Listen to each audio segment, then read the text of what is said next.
matter for the Senate Ethics Committee.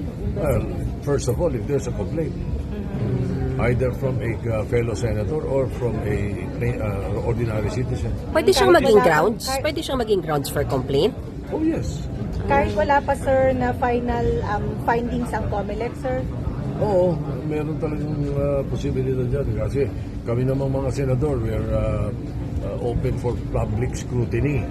Ano, since before, kahit na ngayon, kahit nung ako leader nung, basta merong nagko-complain sa isang senador, ang sinasabi namin, hindi, mag-file kayo ng complaint sa Ethics Committee. Pero sa ngayon, sir, hindi pa kayo mag-iimbestiga sa ngayon? Wala pa kayong gagawin imbestiga sa mga kasamahan nyo? Na tumanggap. Wala pang dumarating na ganun complaint sa amin except for yung mga testimony. Yung testimony, we will have to verify first. Hindi naman pwedeng basta talang sinabi si ganito ay ganito, ay tatanggapin na namin kaagad ng ganun yun. Unless we have a complaint, then we will address it definitely. But definitely the Ethics Committee. Oh yes. Okay, ang may jurisdiction po. Sir, paano yung Senator Joe at Senator Joe, how will that affect yung credibility po ng Senate investigation sa flood? Sir, dito sir. Yung the Blue Ribbon Committee, now headed by Senator Lacson, will always do its best to be transparent. Investigations, hearings, whatever.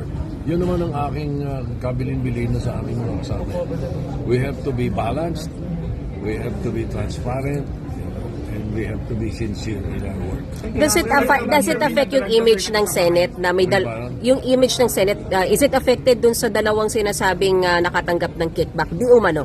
Kaya nga, ito makakasira sa reputasyon ng hindi lang ng Senado, kundi sila mismo na mga na pinapangalanan. Kaya magandang harapin ito. Magandang i-explika or harapin yung mga aligasyon.